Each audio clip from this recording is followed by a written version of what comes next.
Hello, I address a few simple basic thoughts through this video to those who often feel disappointed, indeed hurt, by the negative, insensitive and careless reactions and responses they meet with in others.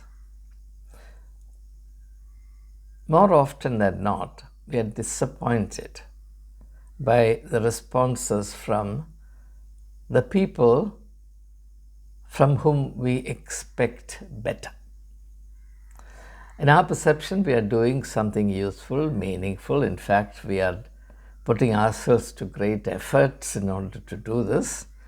And we also feel that we are doing it in the most selfless manner without any ulterior or mercenary interest. No thought to profit or gain of any kind. We are motivated entirely by the desire to promote the well-being of others, but the very same people whose welfare we seek, whose interests we seek to enhance, react very insensitively, sometimes in a hostile manner, very adversely to these, at least in our perception, well-meaning efforts. And this has a terribly disincentivizing effect or demoralizing effect. And I've come across a large number of well-meaning people who are hurting because of this reality, that there is always a heartbreaking gulf between their expectations and experiences. Therefore, I thought it would be worthwhile for us to recognize, first of all, that such a problem exists. Once we recognize that the problem exists, we can proceed to the second stage of trying to decode or understand, if you like, what that problem really is. Third stage, we can then, on the basis of understanding what it is, devise a more sensible way of responding or relating to it. So this is the sum and substance of what I propose to include in this video. I have already described the problem, the fact that those who are actually well-meaning, those who have a service mentality and are inclined to stretch themselves in order to promote the well-being of others, often suffer heartbreaks because they are not understood by the intended beneficiaries, and nor are they appreciated. In fact, they meet with resistance and a readiness to misunderstand, misrepresent and calumny their good intentions. So there is obviously a great deal of pain, and how are we to deal with? So this is the sum and substance of the question. Let me only share with you, and whatever I'm going to share with you in this video is based entirely on my experiences, and therefore I add this caveat. Please accept it or examine whether or not there is some substance to what I'm sharing with you with a very critical mind. And if you think what I'm saying doesn't apply to you, please overlook. But I do have very ardent faith that my experiences and situations are not unlike yours. Therefore, my insights born of these experiences might be of some use to you. Let's proceed. Now, how do we understand reactions and responses? The first thing I propose to myself is this. Every person is finite. Now, what does that mean? It means every human being has limitations. There is none who is perfect. There is none who is fully developed. There is none who is fully wise, fully mature, fully, shall we say, enlightened, ennobled, generous, gregarious, so on and so forth. The second proposal is, therefore, that a person can respond to me or what I offer only in terms of that person's powers and limitations, abilities and disabilities. it is wrong on my part, it's unrealistic and foolish on my part to expect from a respondee or the person who responds a greatness and a generosity that he or she does not possess. The third thing I propose to myself is this: the very logic of my doing what I am doing, namely reaching out to people with whatever I have learned from experience in the hope that these insights might help them. So the very logic for my doing this work means or implies that the people I'm going to relate to are not perfect people. If they were perfect, if everyone is perfect, then I have nothing to do. So when I respond to a situation which is far from perfect, it is foolish on my part to expect perfect responses and reactions. Simple common sense. The fourth principle is that if I cannot experience deep compassion, sympathy, or empathy with people who are not able to respond in the positive, ideal manner, then I have no business to be in this field, because I'm expecting perfection from them. But if they're perfect, they don't need my help. So the fault is in me that I entertain hopes which cannot be justified in terms of ground realities. And the sum and substance of all this is that in existing in the public space, by that I mean going out of myself and doing something which involves or affects others, that's called public space. So existing in the public space entails or brings with it the necessity to accept and endure reactions of all kinds: positive, negative, indifferent, careless, hostile, whatever. Because after all, human beings have not come from the same mold. No one shares the same background with another. No one has the same personal genius with everybody else. Everyone is unique. And the tragic reality is that many people suffer gross distortions in their personality in the process of growing up, either through bad parenting or through the influence of bad company, or by their failure to do justice to themselves. The reason why I have done at least 2 or 3 videos in recent times on the spiritual duty to take good care of yourself, the duty to love yourself. And above all, individuals are deeply influenced by the society and the culture in which they are growing up. For example, today people take pride, or we are required or encouraged to take pride in hate, cruelty, hurting people, humiliating them, shouting them down, brash and uncivil behavior in public. So, reacting in a hostile manner seems natural to many people today, and I can't blame them because they are the products of the time.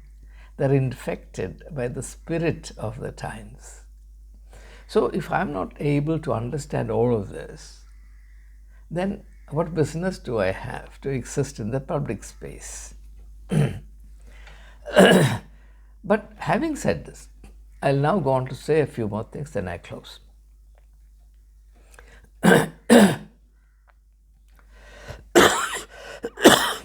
Pardon me. I'm still recovering from a chest infection, but I cannot wait till I completely recover to do my work. It's not in perfect health that one can do what one needs to do. Healing will take place as we walk along, and that's God's faithfulness, and I put my trust entirely in Him, in God. Now, having said that, I must be humble and gracious enough to expect and accept a variety of responses from the appreciative to the hostile. I need to say a few things more. One, if I'm responding in the public space, I'll ask myself a question, which is, Am I really responding to the real point presented, keeping also in mind the intention with which that point is being argued? Or am I getting carried away by my own negativity, my own bile, my gall, my bitterness, which is just waiting to erupt irrespective of the merit of what is being offered? I say this because some of the, maybe not many, 4 or 5 responses I've gotten recent times clearly belong to this category. I'm not blaming them, I'm not complaining. I've accepted it. But I feel sorry for them because it sort of cries out, it sort of speaks loudly in public, the misery, the bankruptcy in which they are languishing. That pains me.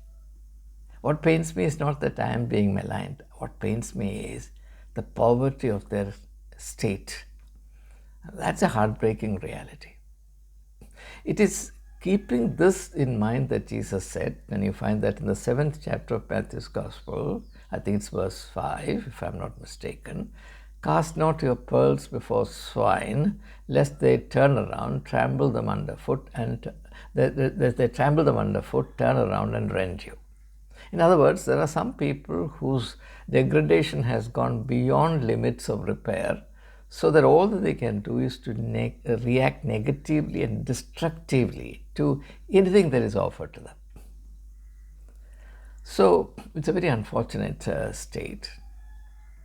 The misery of it actually drives me to tears. So when we respond to anything in public, we have to actually be a little more critically aware of ourselves. Are we exposing ourselves in public? Are we advertising our poverty, our negativity, our own degenerate state, our incapacity to see anything that is good and beautiful in this life, our inability to believe that the grass is still green? The second reaction I find is one of indifference. Now, very often this indifferent reaction comes because a person is not able to move with you in the arguments presented. Now, here again, as I said, it's a situation that calls for a great deal of empathy, sympathy, etc. But I also want to underline the fact that I deliberately introduced a few thoughts here and there which are a bit intellectually demanding, for the simple reason that human growth is possible only when we are pitted against that which we find hard to understand. What is easily and readily understood is something that we have already achieved. It is the growth that's already happened. And there are people who want to be in the same groove, like the gramophone stylus moving on the same groove. People want to stay where they are. And if people are addicted to the status quo, they feel disturbed by the new intellectual demands made on them, and therefore they tend to be either indifferent or even mildly hostile, not realizing that the person who does this work with them is doing so only keeping their own interests in mind, to the extent that these interests can be kindled, awakened, and empowered. A third category of reactions that I find is from those who are already committed. It's called bigotry. Such people will never try to understand what you are saying or why you say what you say. They are always on the prowl to find out if you say a word which is incompatible with their settled position. This kind of reaction I always get from the Sangh Parivar cyber gundas.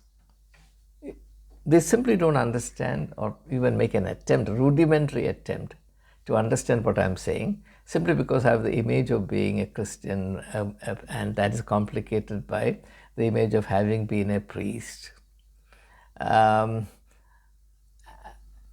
That's good enough for them. It's like a red cloth against which the Spanish bull charges.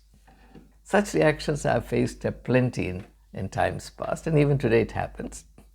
The same kind of reaction I find from those who are parochially zealous. That is, those who believe that their denominational church is greater than God Himself. And any question raised about any practice related to their tradition elicits the most vehement, vituperous, belligerent, hostile reaction. Totally senseless. They will never understand what you're trying to say and why you are saying what you are saying. Wouldn't even leave a small margin for the possibility that there could be a good intention behind the words raised or questions raised. They just charge at you. So I find no difference between the Sangh Parivar goons, cyber goons, and the parochial Christian goons who think it's their only purpose in life is to safeguard the interest of the church hierarchy. And of course they may have a need to impress the hierarchy because there are pardon me, their advancement in life rests on the patronage they expect from these church authorities.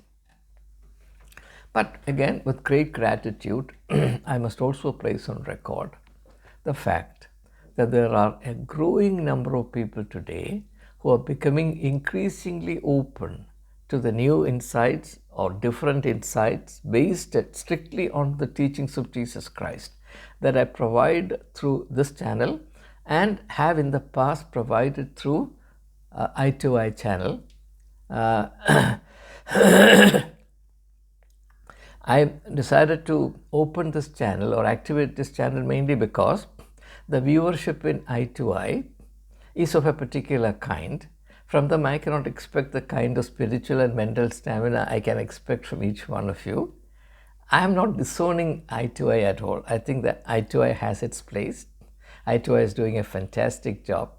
It's the kind of work that prophets should have been doing today. So it's an instance in my mind of secular prophecy.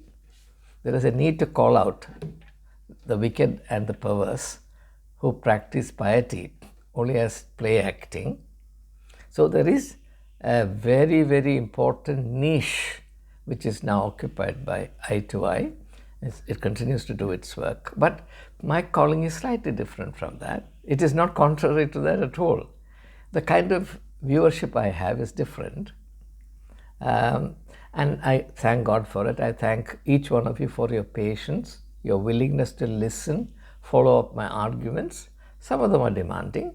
Some of them are provocative. They are meant to provoke. By the way, let me be very honest with you. They are meant to provoke. I'm not here to reinforce your settled positions. You don't need it. It's a waste of time. True liberation comes when we begin to think differently. And that's what I have found in the teachings of Jesus Christ. So, when I do this kind of work, I do expect a wide spectrum of differing reactions and responses. And I would prove myself to be unfit for the mission I have undertaken if I get discouraged by it or provoked by it, or if I begin to react negatively. At the same time, I will also from time to time point out why certain reactions come, what are the hidden factors that drive these negative and vituperous reactions, so that we may think about it, not to ridicule a person, not to sort of stick a label on somebody. That's why I never mention anybody. I can very well say that so-and-so said it, so-and-so said that. I don't do that. I only make observations on general patterns, because these patterns must make us think so that we avoid these pitfalls. So there is therefore a need to examine how we respond, why we respond, and also to ask the question, do we, by the way in which we respond, add to the value of what is being done, or spoil the value of what is being done? A person who is healthy in his personality, a person who has a spark of godliness in him or her, will try to reinforce what is good and discourage what is bad and evil. But then, in deciding what is good and bad or evil or helpful, a person must hold himself or herself clearly accountable to God. It cannot be a matter of some subjective, arbitrary, random whims and fancies. It has to be in a state of accountability to God. So I thought these preliminary statements of explanations would help those who are part of this pilgrimage of seeking after the true meanings of the teachings of Jesus Christ. I wish all of you a very meaningful day ahead. Indeed, very many meaningful days, months, weeks, months, and years ahead. Thank you.